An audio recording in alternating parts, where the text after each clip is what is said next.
All right, we should be live for the Steelers Depot live stream here on October 26th. Let me go ahead and make sure I have everything muted. 1 second. All right, mute that. All right, we are here. As always, myself, Alex Kozora, and Dave Bryan from Steelers Depot. Dave, how you doing?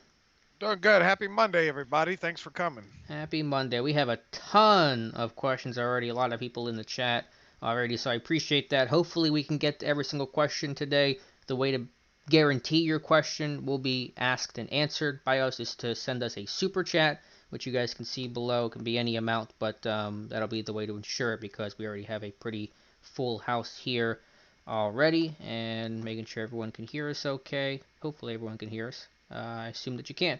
All right, Dave, let's jump right into it with the first question. Michael Galeppo says, always making us sweat, but glad for a W. We are to Michael. Question, was this a sighting of road Ben or simply an off day against a good team? But gotta love that early shovel pass to Ebron. Yeah, if Mahomes makes that play, we're seeing that on SportsCenter for the next 12 hours. So I don't think it was road Ben. I think that there was just a couple weird, quirky things. I think overall Ben's done a good job this year. I would not put that in the same vein as some of the other road Ben games from past years.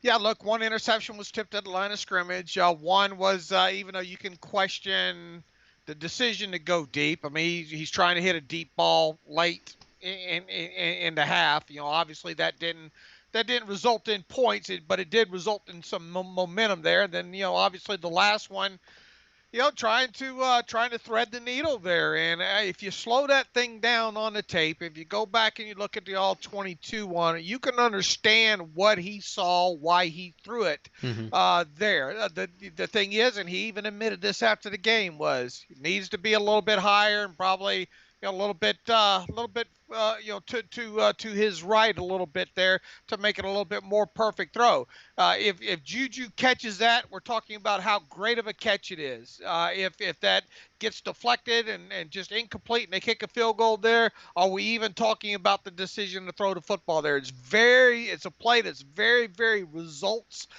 biased. Now, if you want to take any issue with the play, Ben wasn't on target, 100% on target on a lot of those throws. Mm-hmm. That could be the biggest takeaway. I don't view it as quote unquote road Ben. Yeah, I don't either. John Pennington, this is from 515, so we'll get into some questions from a while ago. Dave and Alex, do you think Ben's passes are low that they are being tipped to the line of scrimmage? And do you think Hayden and Nelson are slow that neither could close the distance on Brown's touchdown? So low and slow, the questions here. With Ben, there may be some sort of an arm angle thing. I think honestly it's mostly teams recognizing that Ben gets the ball out of his hands so quickly. I'll have an article in the morning on Steelers Depot that illustrates just how few times he's been sacked this season, only 8 through the first 6 games of the year. So I think they're really just anticipating that and knowing the ball is going to get out quickly. And Simmons had batted a couple balls this year already. Hayden and Nelson are by no means 4-4 type of guys, but Brown's a freaky dude that's hard for anyone to catch when he's in the open field. So I don't know if that's the representation of them being slow. I think Brown is just incredibly fast and a very long strider. Mike Adesso, hi Dave and Alex, great podcast today, guys. Thank you, Mike. Dave, I know you mentioned this before, but so excuse my COVID brain. What makes a run successful, 4 yards or more? Can you break down what is a successful run play, Dave? Yeah, and I don't know, Alex. Do you use the Football Outsiders method of the 4.5 or and the 60%? I guess it depends on what you look at. The latest study that I've gone by, I think from Chase over at Football Perspective, is 40% of a first down run. Mm-hmm. Okay, so if it's 1st and 10, a 4-yard run or more is a successful run. On second down, 50% of the yardage needed. So, or 6 or more yards. Okay. So if the run's longer than if any run is longer than 6 yards, it's a successful run. But specifically, if you're looking at 2nd and 10, 50% would obviously be 5 yards. 3rd and 4th down, obviously the amount of yardage needed for a first down, or 6 or more yards. So any run that's 6 or yards or more, you have to view it as a successful run. Otherwise, then you go by the percentage of the down there. So in other words, third 3rd and 2. If you get 2 yards, I mean, it's a first down. It's a successful run.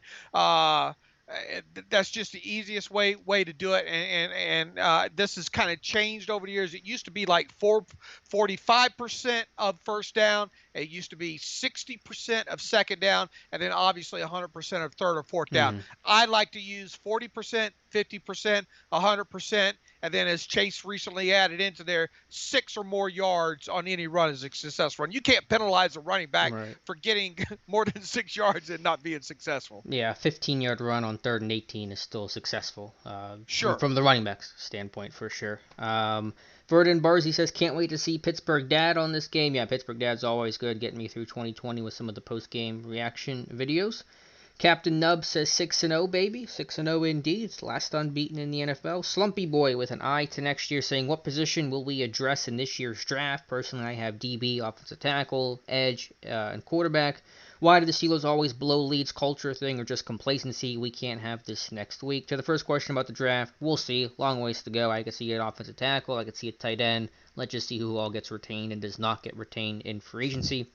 And to the question of why they blow leads, I mean, specifically to yesterday, when you're -3 in turnover differential, you're rarely going to win by multiple scores. And so some freaky things happen. It's frustrating for sure, but the Steelers, as you know, just rarely win these games big. And it's a good Titans team too. Let's give Ryan Tannehill had led the league in game-winning comebacks or game-winning drives and fourth quarter comebacks. I mean, they're built for coming from behind. Absolutely. Look, I mean, it's just look, NFL games mostly for the most part are a little bit closer now. You know, it was a little bit too close. You could feel that one getting away a little bit though, and 3 turnovers absolutely does not help the matters in that. You know. Absolutely. Good crowd on hand here. Thank you guys for being here. Again, Dave and I here till 8 p.m. And if you want to ensure your question gets asked, as Russ Obenstein has, you can send a super chat. So thank you, Russ, for the super chat. He asks, hi guys, do you see anybody to possible pick up to help losing Bush? Or do you think, as I do, we won't need to? So asking about any Devin Bush replacements. My guess is they're going to stand pat. Unless things really go sideways against Baltimore on Sunday, I think they're going to roll with the group they have. Yeah, I really am not saying, obviously it's hard to predict trades and all like that, not knowing who's being floated out there and all. But as Alex and I talked, I think again on the podcast this morning, it's generally if the Steelers are going to target somebody, it's somebody that they know, they like. A lot of times that person's already been in their building, as we've seen in the past. Either that or they really liked the kid at a pro day and just never had a chance to draft him or anything like that. So with all that kind of noted there, the 2 that really scream possibility would be the kid with the Jets. What's his Avery Williamson. Yeah, Avery Williamson, or the Lions linebacker Jared Davis, because the Steelers were at that pro day there. I think they may have even had him in for a pre-draft visit as well. There, on top of it, those, in my opinion, even though I don't think it's going to happen, if it was, those 2 names would be on the top of the list there. Yeah, Jared Davis came in the same day as a couple other really good players. Chris Godwin came in that day as Jared Davis. James Conner came in that day. So a couple of good players from that visit they had with Jared Davis. I think that would be the top name on the list if they go out there and acquire somebody. But I just don't think it's going to be in the cards.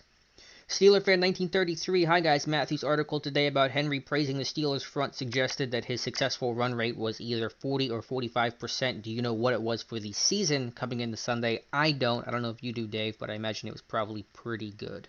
Yeah, I don't know what it was for the season, but I can tell you what it was if you give me just a minute here. What it was for against the Steelers. I mean, look, the guy he's a racehorse, man. I hate to refer to him as a thoroughbred, but when you watch him run, man, that's definitely what it seems like with him. I'm trying to find out what. Let's see, he had 20 carries, 75 yards. Well, while you do that, I was a super chat. No question here, but we appreciate it all the same from a bunch of drama in Pittsburgh. $2.99 super chat. Feel free to ask a question if you want to in future ones, but thank you for that, Dave, and I appreciate it. I don't know if you have the number on the Yeah, I'm trying to Successful run find rate. it here, All right, let me Alex. get to the All next right. one, and then I'll come back to that here in a moment. Mike Adesso also says Ray McLeod. Colbert sure does deserve some kudos for this pickup. Man, imagine this team with Switzer in the same roles on special team and offense. Yikes, what a difference he's been. I think that's well said, Mike. McLeod has certainly given some energy and boost in the return game, and also on some of the jet plays and things like that. Certainly, Ryan Switzer probably was not going to be able to do, but I do want to give credit to the blocking, because I think in the punt and kick game, the blocking has been worlds better this year compared to the last several years. Let's see, 9 of 22 runs, 40.9% by the Titans were successful, and really most of those runs obviously were Derrick Henry. And I think I had the stat the other night of heading into last night all season long, he had just 5 runs, I think, that resulted in tackles for loss. And I know T.J. Watt had at least two tackles for loss in that game, and it seemed like there might have been another 1 or 2 in that game as well too. Yeah, did a really good job overall. It's tough sledding against Henry, especially later in the game, as you pointed out, Dave. But overall, I'm pretty happy with the performance of this run defense, because they're stacking up better than almost any team in football. Mutated Genome says, do you like the running back rotation? Is McFarland getting enough touches? He's more explosive than Connor. I think he needs more touches. I'm sure they'll come, but Connor's running well. The run game's doing well. I don't have a lot of complaints right now, to be honest with you, Mutated Genome. Let's see. Mike Adesso saying MVP from yesterday, offense and defense. Who would you have as the MVPs from both sides of the football, Dave? Oh, offense probably. I mean, geez. Deontay? Juju or Deontay did a lot. Deontay should have caught a couple more balls, so I'm going to give it to Juju, because I thought, look, I even think you posted, I think, the video on Twitter of him running that route. Kind of the hesitation and the setup on that on that big catch, low catch down the field. I think it was there. So I would give it to Juju on offense, and then obviously I think I'd give it to Vince Williams on the defensive side of football. Yeah, I think that's fair on both of those. I'll go Deontay on offense, though. Double HH Steelers are getting love in the national media. Makes me nervous, but it is pretty cool. Yeah, when Colin Cowherd's talking good about you, as he did today, I do get a little nervous as well. Yeah, but that doesn't control anything. It's fun to circle, and it's fun. You always want to kind of set up. I understand the fan aspect of it, of us against the world kind of mentality here. But in a long short, look, I mean, eat it up. I mean, 6-0. I mean, this has only happened once in my lifetime, and I'm an old fart, So yeah, live it up. But yeah, I wouldn't take it as a slight or a bad thing, or because the media is talking about it. Heck, they're the last undefeated team this season right now in the National Football League. So eat it up, enjoy it. Yeah, first time in team history they've been the last of the undefeated teams entering a new week. Jeff Smecker says, love Steelers Depot. Was hoping there'd be video. I've always wanted to know what Dave looked like. Sorry, Jeff, but I'm glad you're enjoying the show. We appreciate it, and glad you could be here. I think that's a pretty new name for the live stream. I look like a catcher. I look like a catcher's mitt with eyes. Oh, Dave, give yourself some credit. You're a married man. I have been put to bed wet too many times.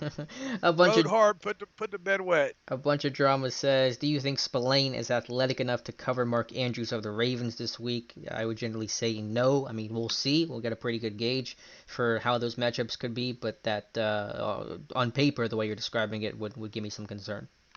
The good thing is he's got a little bit of size to him. He's not that. How tall is he, Alex? 6'2"? 2? Yeah, somewhere around there. Something like that. And normally those Steelers inside linebackers are like 5'11" or 6 foot, or something like that. So he's got a little.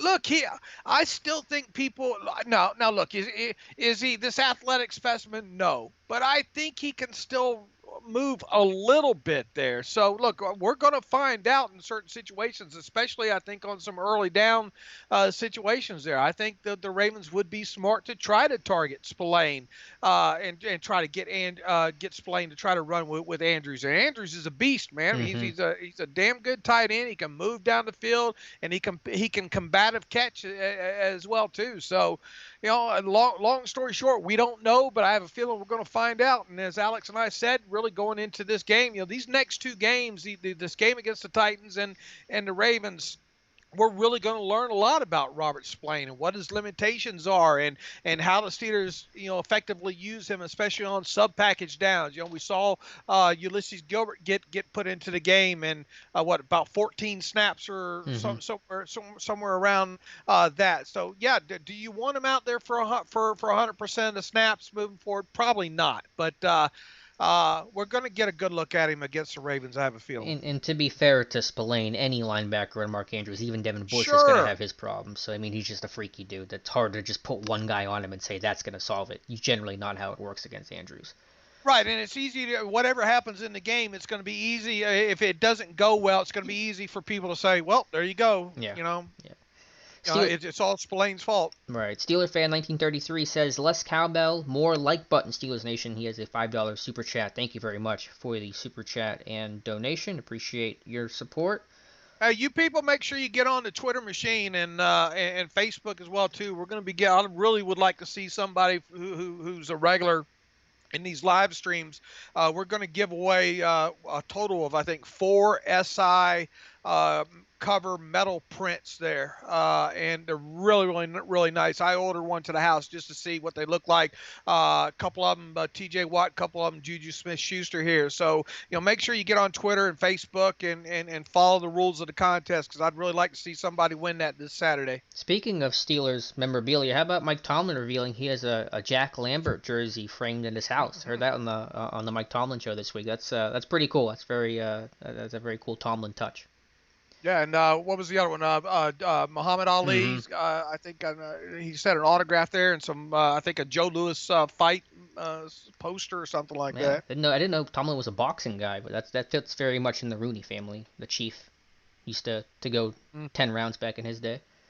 Double HH, I skipped this one. I want to go back to it here quickly. My question to Alex and Dave: why is it harder protecting a lead in today's NFL than catching up from behind across the league each week? It seems mostly the case. Offenses are scoring more. They're up 3 points on average from last year. 25 points per game this year. 22 and a half, I think it was last year. So offenses are potent. They're explosive, and points are up in the NFL. Look, the other team gets paid too, right? Mm-hmm. In today's NFL, it's wide open. Defense is obviously at a disadvantage more than ever in today's NFL. And as I put out on Twitter a little while ago, the most glaring stat right now about the Steelers defense, I think, is the fact that they've given up 4 plays of 40 yards or longer, and 3 of those have ended with a guy standing in the end zone with a touchdown there. And last year, I think they had 6 all season of plays of 40 yards or longer and only 1 touchdown. So if you want to kind of boil this thing down to where some of the issues are right now, especially one that would directly impact that stat that I love, which is the adjusted net yards per passing attempt stat, which still isn't bad. I think the Steelers are like 5.1 now, still around some of the best in the league. But if you talk about a 40-something yard completion that ends up in the end zone, that's really going to have an impact on that stat through just 6 games played here. So yeah, I mean, the offense opposing offenses get paid too. There's just a great plethora of athletes in the NFL for sure that can run. And I think that kind of addresses a question from Levi Garcia, who says, Dave and Alex, despite the up and down, what do you think is causing this team to not play complete? Seems like offense or defense shows up, but why not both more consistent? I think both have been pretty good overall, but I think allowing some of those big chunk plays, yesterday a great example of that, of Tennessee getting back into the game because you allowed that 73-yard real quick score to A.J. Brown. That one helped change the tide of the game. Yeah, I mean, I think if you look at what the offense has put up points-wise, it's obviously should have been more than enough. And I think where the real disappointment here overall from a 30,000-foot look would be the defensive side of football here, giving up into the 20s most weeks here. Now, obviously they did a number on the Browns and all like that, but I was expecting this defense to play a little bit better and obviously not give up the amount of chunk plays that they've given up right now. Marcus Alvarado says Bud Dupree lining up in the middle really helped the run game. Yeah, that was the over front they had been running really since last year, so I'm glad I previewed that or analyzed that after the Browns game, because that was the same story versus Tennessee. I need to pull the numbers on how successful that was, but I think it had similar results to last week where the Titans really didn't have much success against the over front. What did they run that? Another 5 times or something yesterday? That sounds about right. I'll have to pull it up because I just finished the charting on that, but 5 to 7 sounds about right. And if people want to learn more, they really need to check out that post that you did on in video, because it was really broken down, really easy for people to understand in that. Thank you. And also thank you to Mark Leslie, who sends a super chat. Thank you guys for the super chats today. This might be a record for a live stream. No question, just sending Alex something to get started when he finally decides to put all his money on the Steelers winning it all. I promise those $5 will go to the Steelers Super Bowl winning it all fund. I'm not going to tell you the ticket that I'm holding right now. I don't Are want you? to check. Are you? I'm holding a ticket right now that would probably eye pop some people right Yeah. now concerning the Steelers for if they keep on, obviously, and finish this thing out. We'll see. We'll see. Fingers crossed for you guys. Not me. Although I like this team a whole lot. They certainly have a chance here. Next question comes from Michael Galupo. Says, was Spillane wearing the green dot? And when he was off the field, who was doing the communicating? Spillane was wearing the green dot. That was confirmed by Tomlin. I do not know who was wearing it in the 14 snaps that he was off for. Dime and the couple snaps he missed with the shoulder injury. So that's a good question, Michael. I do not have an answer for you yet. I don't yet either. And the All 22 came out. I just started watching the All 22 of the game right before we got on this, so I haven't dug that deep yet. Jason Tatum, do you think the drop-off in James Washington snaps is because they believe teams will start to double Claypool now? No, I think it's just because, well, it's partially that it's Claypool's playing really well, and he's a hard guy to keep off the field, so those snaps are going to come at the expense of somebody like James Washington. So it's less about the double team, but just Claypool deserves the playing time. But they're all going to get mixed in. And plus, look, when you have him on the field in certain situations and what they have done with him so far, especially in the running game and with the motions, that's going to draw a lot of attention right now. So that's yet another reason. And plus, I think when they're only going one wide receiver on the field, I think he's it, isn't he? Yeah, usually in that role. Right. So yeah, I mean, it was really noticeable this past week, the differential between Washington and Claypool. So yeah, I think that's obviously, I don't know if we'll continue to see that large of a difference there, but I mean, it's not impossible, as I like to say. Jonathan Barton and TJH Squad both say love the show. Thank you guys. Thank you to everyone who is here. TJH Squad also says, quick question, did you see the low blow by Tennessee on the Minka PI? I have not, but I'll go back and check that because I'm not sure what you're referencing. I know the play you're referencing. I don't know the low blow, though, unless you're saying the Corey Davis trying to pick Minka, which he kind of definitely did, and they didn't call. I mean, they certainly could have called it, but if that's what you're referring to, I saw that. If there was something else, I'm not sure. I have not seen it yet. Eli Manning's belly button. There's a name for you. Not a question, but I love what I'm seeing out of Terrell. Yeah, we have the article up right now. Terrell Edmunds feeling more confident, feeling good about his play this year, and I thought yesterday versus Tennessee might have been his best game as a professional. Let's see. Let's see him string a couple together now. Yeah, for sure. You want to see that continue. Mark Leslie, despite playing different positions, is there comparison in the improvement of Terrell Edmunds coming later in his rookie contract like Bud Dupree has? Hope this question makes sense. I think it does, Mark. We've talked about that. Dave and I have discussed kind of the improvement and the breakout year for Bud Dupree gave you some hope and optimism about Terrell Edmunds. Not that you would have that same level of jump, but both guys were pretty raw athletes, big lumps of clay coming out of college, underclassmen, and so yeah, I think there is a thread to connect between those guys in terms of where they came out and where they're at now. Because Bud was 24 years old last year. Edmunds is 23 right now. Those guys take a little bit of time to mature physically and mentally and get ready for the NFL. Here's the thing: he's really gonna have to turn it on still to have his 5th-year option picked up. What do you think? What do you think that looks like in terms of turning it on? I mean, he's gonna have to force a couple of fumbles and get in a position where he picks off a couple of balls, at least 3 or 4 interceptions. I think yesterday was a good start, but he's got a lot of road ahead of him the rest of the season to get in a position where they would consider picking up his 5th-year option. Yeah, but we're seeing improvement. The turnovers have not been there, but hopefully they're right around the corner because everything else seems to be going fairly well right now. Rick McKee. I mean, think about it for a more strong safety type, if you will. not named Troy Polamalu, got to be pretty damn impressive, I think, to especially with the Steelers and as tight as they're going to be and all like that to have that 5th-year option. No, I hear And you. plus the further away from the ball. Right, right. Rick McKee says, great pre, during, and post-game coverage yesterday. Thank you, Rick. Are we near limits on protections, elevations from the practice squad for anyone? If so, what are the consequences? Edmunds is up, right? He's got his 2 elevations. I think he's had his 2 now, yeah. So and he'll revert back today, I think, obviously. But I think the next time, I don't think there is a next time. I think he just basically has to clear waivers next time. Right. He can still get elevated the same way, but going back down, he has to then clear waivers. Is that correct? Right. Okay. Right. So Edmunds is the 1 so far.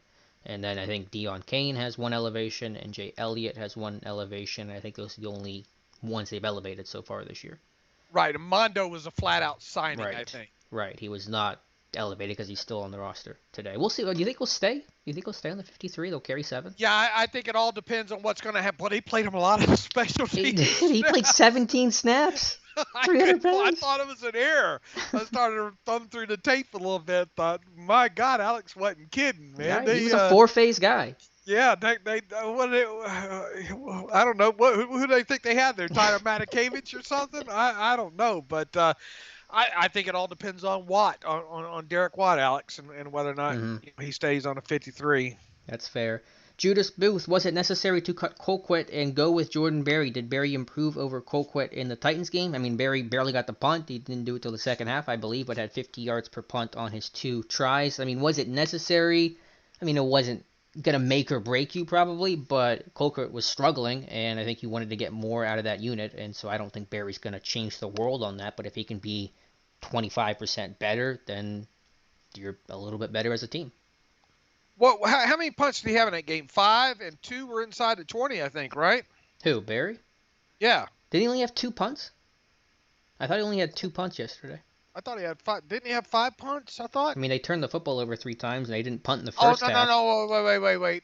Maybe it was 2. Maybe I'm looking at something else. I think it was 2 punts for an average of 50 yards, and I think 1 Oh, was inside the 20. I was doing some research on the Seahawks game from week 2 last year for some reason. Okay. Don't ask me why. I got confused of when how long that touchdown run by who was it? Penny? You love you love talking about that play. That play still burns you up, I think. I know it does, and for some reason I keep thinking of it as it being a 50-something. For some reason I can't convince my brain that it was under 40 yards, and because I was pulling up those, I was in those 40-yard stats there, of double explosive plays that I just reeled off that stat earlier, and I was thinking when I pulled up the results, I said, man, where's the damn Seattle run at, and so I had to go check the game book for that. I got the other one pulled up here.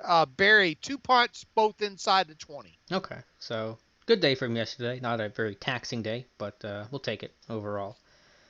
All right, next question here. I just found it. Jonathan Barton, did anyone notice if Ben hurt his left shoulder on the Enron play? I assume that means Ebron, not the company from the early 2000s that took everyone's money. He's got up chirping at the referee for a flag. He's a tough quarterback. Yeah, I don't know what Simmons... It was a legal hit. I don't think it was a dirty hit. Maybe Simmons said something or not. I don't think Ben got hurt. He seemed to get up okay and obviously finished the game, but Ben was a little fired up, and I think threw a touchdown pass on the next play to Deontay. So whatever they said, little fire under number 7. Frat Boy Fishing, do you think we're going to see more of Cam Sutton when Mike Hilton returns? I think he's playing really strong. I agree that Sutton played really well yesterday. Are we going to see more of him? As Dave mentioned this morning on the podcast, it's just hard to envision where you carve out those snaps right now. Dave, is that kind of your assessment? Yeah. I mean, that's still high. I mean, look, and I think you brought up a good point. There's certain situations where you can maybe get him in there, as a safety and all like that. You know where they need to get him. They need to get him in the defensive film room, probably teaching in the secondary room, teaching some tape in there, because I have yet to look at the touchdown, but there was definitely a miscommunication there between him and Minka on that short touchdown there. Yeah, there was. Yeah, I think Sutton played. Actually, I don't know how many snaps snaps it would have been. A handful of snaps, though, at safety and base with Edmunds coming off. So Yeah, you can kind of do the math there because Edmunds played 48 of 57. So was it 9? 9 felt a little high. I don't know if he played all 9 as that safety. Maybe. I need to look at my charting. You got the charting. I know. Yeah, I'll look at it later because I don't think I can pull it up here on the live stream. But roughly 5 to 9, we'll call it as those safety snaps in base versus 11 personnel. Let's see. Next question. Oh, you know what? One of those they counted a defensive snap. One of those was the botched punt. Oh, did they count that? Yeah, I believe so because you've got Minka's the only player listed with 57. No, that's because Minka played it in.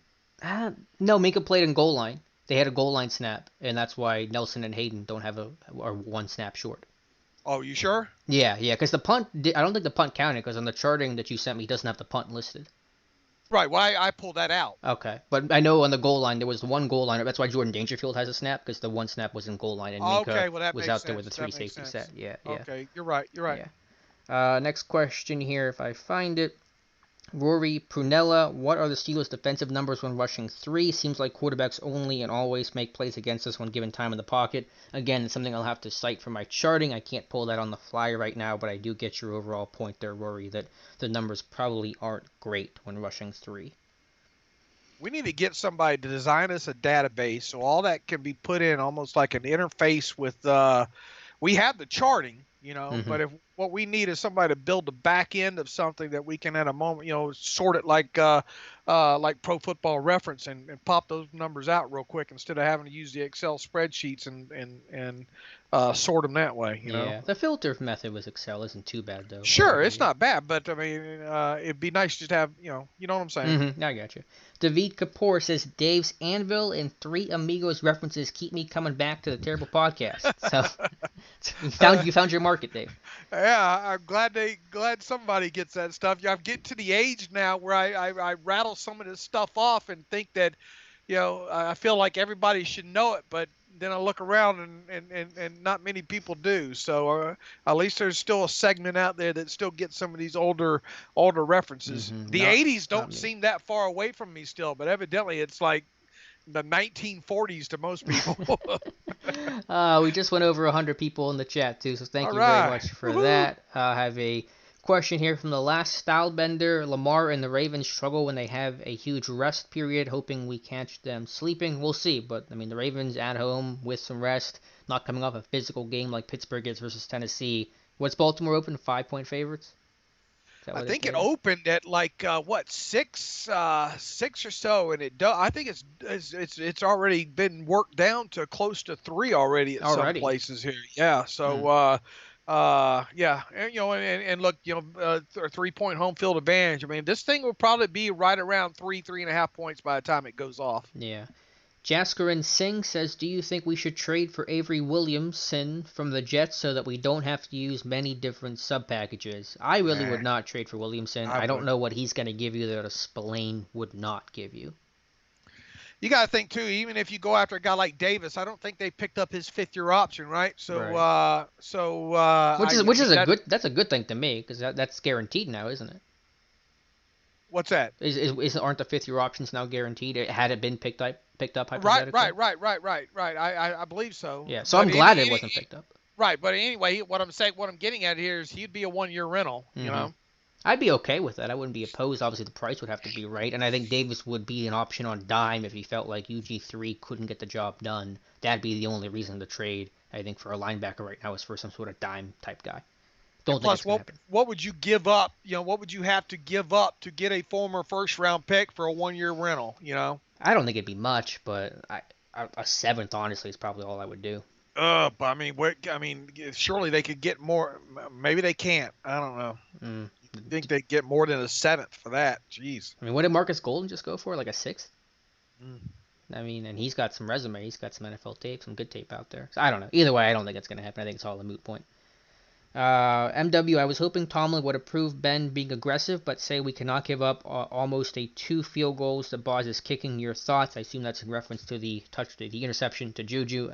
Again, I think the throw was bad. I think the decision was fine. If Ben completes that to Juju, that game is over. If you kick the field goal, it's still a touchdown game. Titans score, they win the game. I get that decision by Ben, and I'm honestly okay with it. Yeah, and I haven't looked really at it on the all 22, but I mean, I've looked at enough of it on the TV tape that it's just one of those things that there's that kind of throw and looking at it in slow mo and all, it's going to be so results biased. I mean, Mm-hmm. if he catches it, we're hailing. Most people are probably going to say, "What a dime by Ben!" What a great catch by Juju. I mean, you're gonna be all over the gamut with the results on that. And also, look, I mean, it hit him in the hands. It could have been a better pass, absolutely. And I'm not, look, I'm a little bit critical because I wanted points there. The single worst thing that could have happened there happened, and that's a turnover. But you can't let the results influence the decision, especially based on where the ball was at. The guy made a great play on it. Okay, working, playing through the catch point there. And even if that ball's knocked away and it doesn't get intercepted, and they still get points there, or is it a matter of discussion? No, it's not. So it lets you know that you just can't look at everything at black and white and success and not success. Mm-hmm. Yeah. Tucker Cable thought about this listening to the podcast today. When was the last time a team was -3 or worse in turnover margin and beat a team that was 5-0 or better? Alex, is that something you could look up? I could. I imagine there are very few instances of that. There just aren't a lot of 5-0 teams to start with. So that's a very specific stat, but I imagine it's pretty uncommon. Look, they were begging for the L. They did their best. They tried their best. How's the saying go? They tried their best to snatch defeat from the jaws of victory. There you go. They tried to give the game away, and Tennessee said, no thank you. You can keep it. Frat Boy Fishing, not sure who you guys know who Jim Cornette is, but Dave sounds awfully like Jim Cornette. Do you know who that is? Isn't he a wrestling... I think I've heard the name before. So I think he's kind of one of the... I'll look real quick. I'll cheat on the Google machine. Do not know. Yeah. He let's see. Yeah, worked in the professional industry as an agent, booker, color commentator, manager, promoter, trainer. Yeah, I know who Cornette is. Richard Hudspeth, is there such a thing of just plain running out of playbook? For instance, you can run 70 plays. I'm not sure every person on offense knows the playbook that deep. What do you think, Dave? Can you run out of plays? Here's the thing. A lot of what you see during any NFL game is, probably a selection of maybe about 20 or 25 plays. It's all about the lipstick that you put on the pig, For sure. You vary up the personnel, you vary up, the grouping, maybe the route combinations there. It's when people say, it's just learning. Mostly when people say you come over and you got to learn the terminology and what they call this and call that, it's not as deep of rocket surgery as most people think, right? There's probably a good base of I think they probably put in about 25, 30 plays a week and then just dress those things up. Yeah, I mean, I can't give super specific answers. That's a very good question. But yeah, I mean, as you said, I think that's a lot about being able to run some of your base stuff out of different looks. Their Hank concept, for example, their curl flat combination can be run out of any personnel grouping, really any sort of formation. So it's, as you said, the way you dress it up is just as important as the actual play you're running. Right, and a lot if you look at these call sheets that they have, they're based on situation, score, down, distance, place on the field, spot, position of the hash mark, all those kind of things kind of influence a little bit. Now, is that a job I would ever want to do on the fly like that? Absolutely not. But I don't think it's as intricate maybe as people think overall. It would be a great question that never gets asked, to ask Randy or Canada or even Tomlin, how many actual plays do you work on? Because let's face it, how many plays can a team run in practice with the NFLPA rules and all nowadays, Very true. Very good point there. So good question there from Richard. I think that's a very good answer, Dave. And Moving on to the next one here, MW says, how do you get the All-22? You have to subscribe to NFL Game Pass, and you can get it that way. Mike Adesso says, who would you have spy Lamar this week? Minka, Cam, Sutton, Edmunds, or UG3? Probably UG3 will do a lot of that in dime, but again, I know you're not saying this, Mike, but I think a lot of people think to slow down Lamar, stop Lamar, is, oh, just spy him. If that was the solution to stopping Lamar Jackson, that would have been done a long time ago. But this guy is so good, he can make basically anyone miss in the open field. You better do a lot more in your plan of slowing down Lamar Jackson than just saying put a spy on him, because that alone will not get the job done. I wonder if they're going to bring in. Well, they got here. Here's the thing. Here is where the bringing Josh Dobbs back might pay dividends this week. And I got kind of crushed for keep bringing that up after they brought Josh Dobbs back. But one of the key elements, I think, one of the pluses was having him for Ravens week be able to emulate a guy like Lamar Jackson. So you can bet Joshua Dobbs is going to be a busy man this week. Yeah, for sure. And last year in Week 17, Lamar did not play in this game. The Steelers defense used that mesh charge where they would attack the mesh, the quarterback, even if he handed the football off, just to ensure that Lamar did not really ever have the ability or the option to run with the football. So we'll see if they do that versus Lamar last year versus RG3. So very interested to see what the approach is going to be in that cat and mouse game.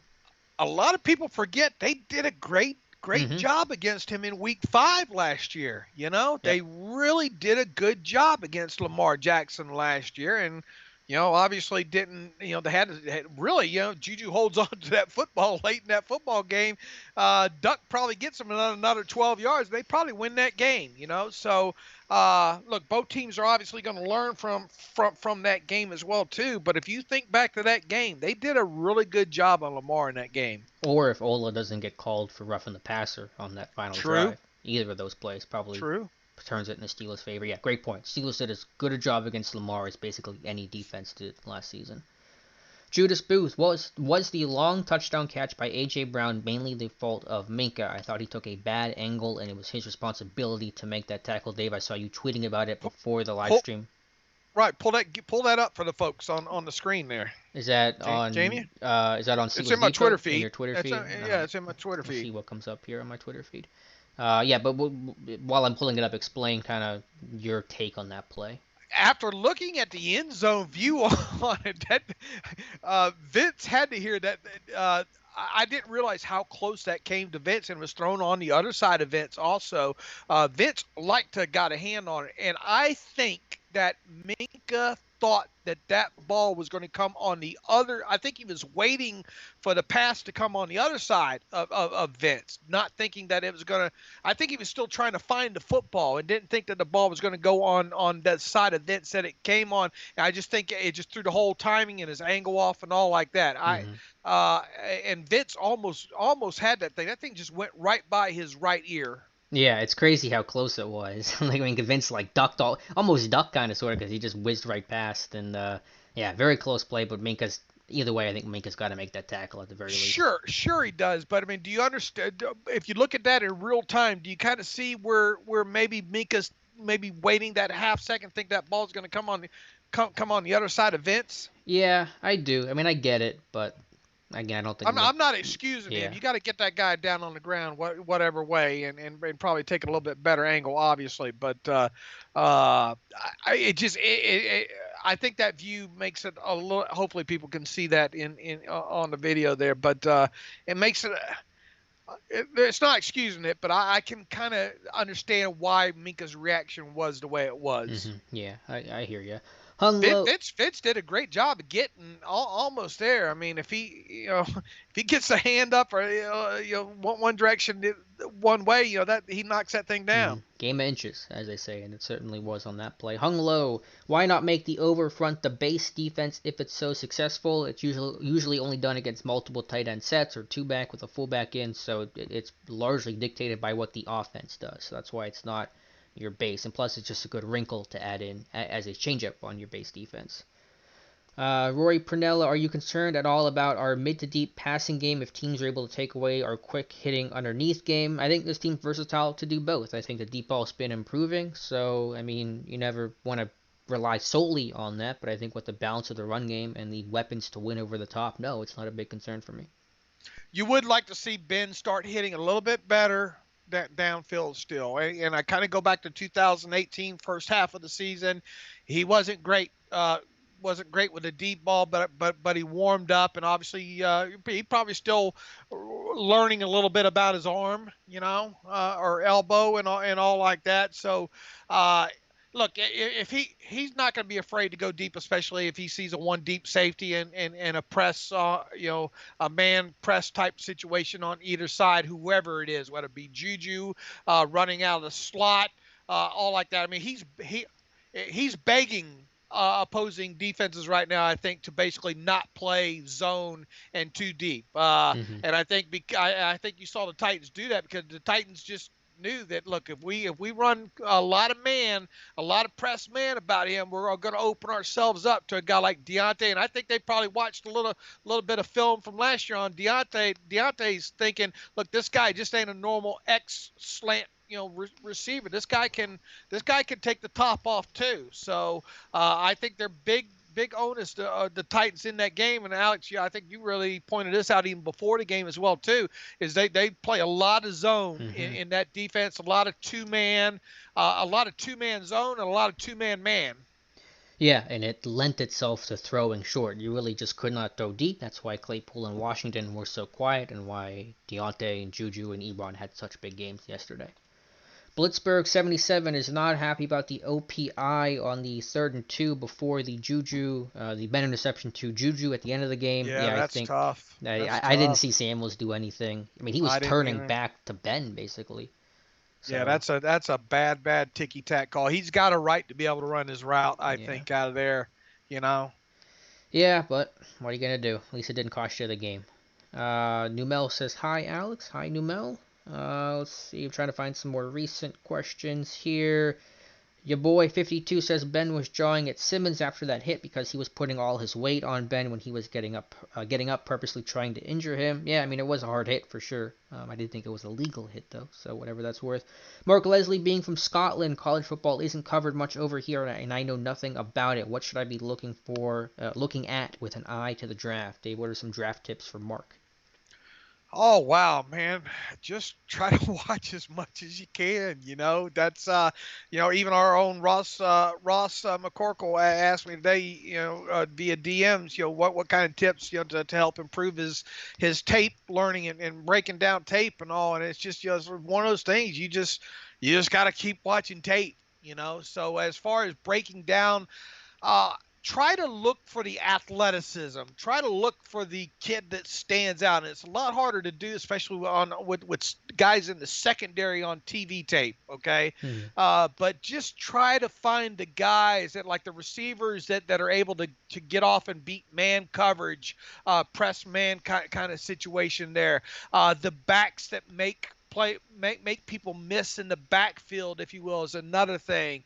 Edge rushers and their ability to use counters. I mean, that's just a starting point there. I mean, we could go hours on this and not even cover everything. It's just one of those things, I think, that the more tape that you watch, the better you get at watching tape. And does that make sense? It does. And take notes. Write stuff down. If you try to not take notes and just watch it all, you will not remember a thing. It will get so jumbled up. It'll be 2 months ago you watched this guy. You will not keep track of it all. So if you watch stuff, take notes. Look, I mean, you just 2 years ago, I mean, I've learned so much in just like the past 2 years, and I've been doing this a long time, you learn something every year and all. And look, the thing that college football can do to help us out and help them see themselves out is have some sort of all 22 service that's similar to Game Pass. I would pay $1,000 a year tomorrow for it, and I think they're really missing a boat here. So hopefully at some point we'll have such a service. We obviously get a strong flow of it on Steelers Depot through various sources, but it would be great to be able to pull any game up on a moment's notice and go to a certain player or whatnot. You know? I mean, it would be make a ton of money for the NCAA. Sure would. They ton. Probably, I don't know. They probably don't realize it, I guess. I don't know. Yeah, maybe it's a whole that we have to then compensate players thing. I don't know. It's one of those things, but I'm sure college football could probably use an infusion of cash right now, just given the whole climate, and that'd be a good avenue. But Sure what do we would. know? Even if Jeff's. they did it by conference, I mean, you could make it a conference. That Mm-hmm. way, someone who's a nut like you and I would have to have 15 subscriptions. True. And it would go to the conference. It wouldn't be this NCAA umbrella thing for them to distribute. Anyway, Jeff Smecker, question for Dave. I know you love the adjusted net yard stat. Can you explain what it is and why do you think so much of it? How does that stat translate to play on the field for a defense? Yeah, look, it's a stat, and look, Google adjusted net yards per passing attempt in Pro Football Reference, and it'll take you to the page where it shows the formula. It's just a stat, and it's exactly what it says. It's an adjusted. We've had net yards per pass. We've had average net yards or average per pass attempt for forever. That used to be the hot stat, like I don't know, 7, 8 years ago. Now what you have is what's called an adjusted number, and it takes in account sacks and interceptions, everything related to the passing game there. And as far as the relevance goes, I think if you just look at the historical aspect of it, as it relates to teams that make the playoffs and teams that ultimately go on to win the Super Bowl, especially on the defensive side of the ball. It's got relevance, man, and especially look. I mean, through we're at that point now. We're starting next week. I'll start writing about it because a sample size from the first 5 or 6 weeks really can get skewed by one bad game or good game either way. When you get past around that 6 or 7 game mark, then of course one game's not skewing the results or so at that point. So I really think it's a great barometer to measure defenses, and obviously it has nothing to do with the run. But today's NFL is more about the passing game than it is the running game anyway. So. I mean, look, I've written about it. Search SteelersDepot.com for the past articles that I've had related to historical aspects to it and all. And obviously, when you take the offensive number and the defensive number and you find a differential of the two, that's got a lot of relevance in it as well, too. Yeah, and certainly we'll be hearing about that stat. And Pittsburgh, do you know where they're at post Titans game on that stat?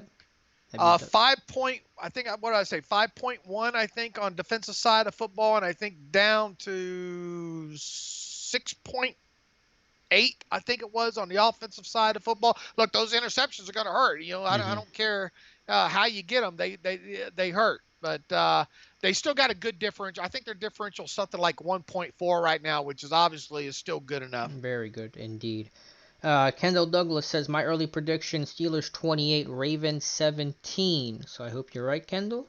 Double H8 says I have a gut feeling it's a shootout, like 41-35 level scoring. Let's see. Judas Booth, do you expect to see J.J. Watt on the Steelers next year? The Texans will likely release him, and this may be his only chance for all three Watt brothers to be on the same team. I don't think it's likely the Texans release him. He's got a big contract, doesn't he? And I don't think that's going to be in the cards, as cool as that may be, Judas. Yeah, I can't see it happening. Mark Leslie, do you guys have an all-time favorite Steelers play? Dave, I'll start with you on this one. Oh, what the old ride 38? Anything with a pulling guard, Mm-hmm. running the power, just some of that old traditional power running. I love guards on the move. For me, I took it as one moment, a specific play.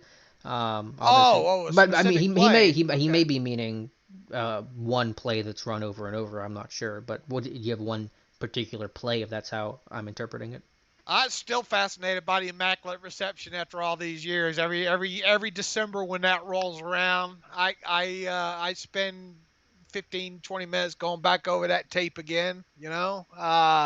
Just fascinated with whether or not Frenchie and the Tatum. ball hit and Tatum and trying to find out who that ball hit first and everything related to that. I mean, how can you not? I mean, that's obviously one of the most famous plays in Steelers history. Look, the Santonio Holmes touchdown, Ben Santonio in the Super Bowl is another one that will forever be etched. Z-Scat, what was that?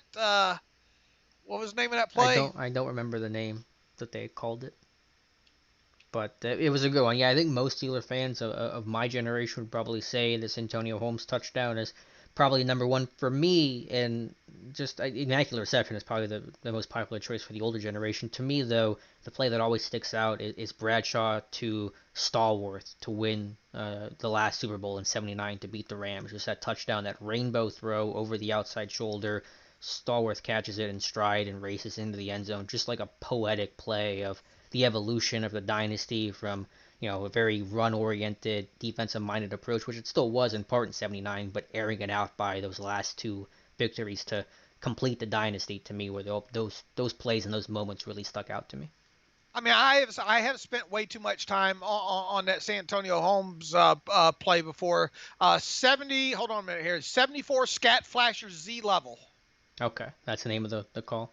That's the name of the play. Remember, they ran that twice during that game as well too, and that was the one that Ben did the fantastic job of throwing the football away. And that was the same play that they went back third quarter of that Super Bowl, 3:44 left, third and goal.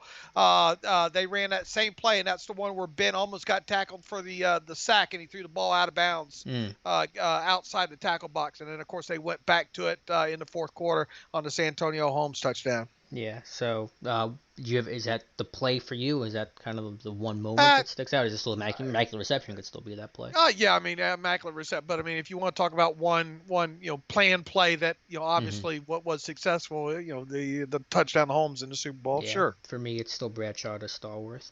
Aiden Duffy, why did you think we didn't see a lot of Claypool that game? He played a good bit. It's just the Titans, as Dave mentioned earlier, played a lot of too high, did not really allow the deep ball to be tested, and so that's not going to help out Claypool whenever you really can't get the ball vertical too often.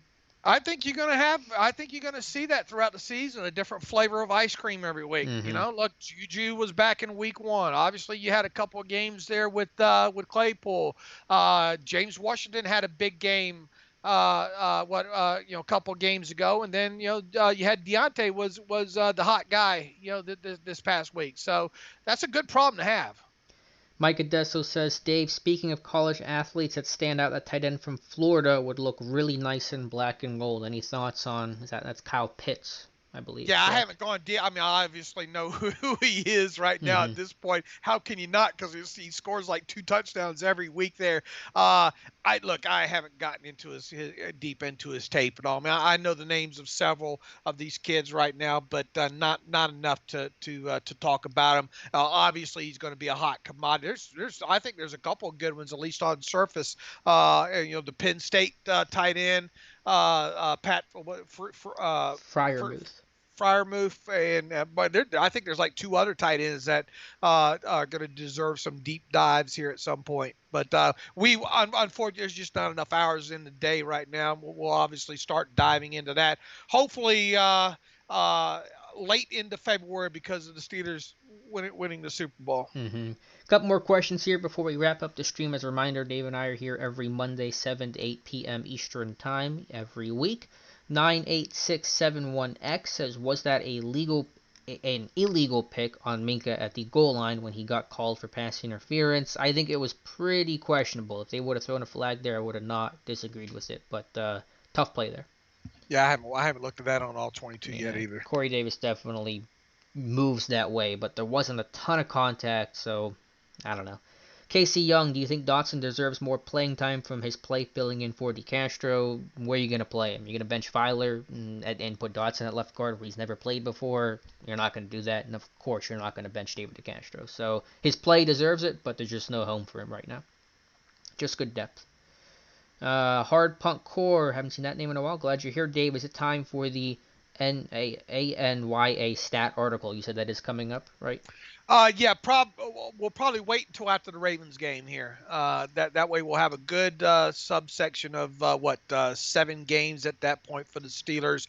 Had the Steelers played 7 games already, I would get busy on that. But I think this next week will be the perfect time, especially after a good test, back-to-back test in from the Titans and the Ravens there. So it's coming.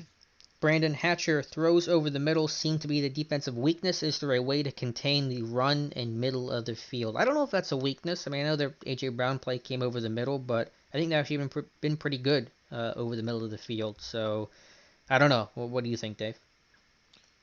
I mean, obviously they got beat early in the season on the Giants. Deep touchdowns, more towards the middle of the field. But I mean, as far as intermediate middle of the field, I think for the most part they're doing a fairly good job on that. Yeah, I do too. Just tackle to catch. Yeah, for sure. Face Windu, at this point, would you draft a punter in this upcoming draft? You made a prediction. Would I call that a prediction on Twitter about that? Go ahead and write that one down. Yeah, I think there's a decent chance they're going to have to do something to address it more long term. Cole Aikens, the Steelers barely won last week because of turnovers. What adjustments do you think they can make to maintain their leads? Yeah, don't turn the football over. That's a very analytical answer I'm going to give you there, Cole. They asked for it. They certainly asked for it. I thought, like I said on the podcast this morning, man, about that 9-minute mark or whatnot. I think of the fourth quarter, I thought that was going to be an L. Two more questions here. Casey Young, when they put, it was just more of a comment, but an extension of the last question. When they put in an eligible lineman, it wasn't Dotson in the last game, specifically where I think, yeah, you're talking about Gerald Hawkins being the sixth offensive lineman. Generally, this team goes with a tackle in those situations because it's a little bit more comfortable in terms of the space they're playing in. Hubbard, Villanueva, Chooks, and Hawkins have all kind of manned that role, so usually tackles become the sixth offensive lineman. Nice reach block by him on that touchdown run. Very good block. And the last question from Donovan Mahaffey. Would you guys say this year's offense is better than any of the years with Brown and Bell? That 2017 offense was pretty good. I don't know if this offense quite touches it yet. Still a ways to go. Some young guys working together, but it's a pretty good offense. There's no doubt about that, Dave. Yeah, just you'd like to see the deep ball. The running game's been good so far. Have nice success rate so far with a running game. The only thing is you just like a little bit higher percentage with Ben connecting more than 15 yards down the field. And Mike Camp says, did Chooks exit the game or did he come back? I don't think Chooks ever left the game. He's short one snap, and I didn't see when that happened. That's weird. So I didn't see it, and I haven't got the charting back from Tom yet either. So he was short. He played 78 snaps, and the rest of them played 79. So I have not found what happened and when it happened. I did not catch it in the TV tape. Does anyone else have one snap? Does any lineman have just one snap? No, Hawkins has 5. Well, I guess Hawkins probably it could have filled in there, so right when we wouldn't know because he was used tackle. He was used eligible. So okay. I think Tom might have just sent the charting in. I don't know. Maybe I thought I got an email about it, but we'll check that after. But either way, Okorafor came back. He finished the game, so he should be fine. Mm-hmm. All right, guys, that's going to wrap up today's stream. Thank you so much. A great crowd on hand today. Over 100 people consistently for the last half hour of the show. So really appreciate that. Thank you to everyone who sent in a super chat. Be sure to like the stream if you could, just to help give it more visibility for now and in the future. And Dave, as always, thanks for being here with us. My pleasure. Thanks for everybody for coming. Peace and love, everybody. All right, we will be back next Monday from 7 to 8 p.m. Eastern Time. Thank you guys so much for watching, and we'll talk to you soon.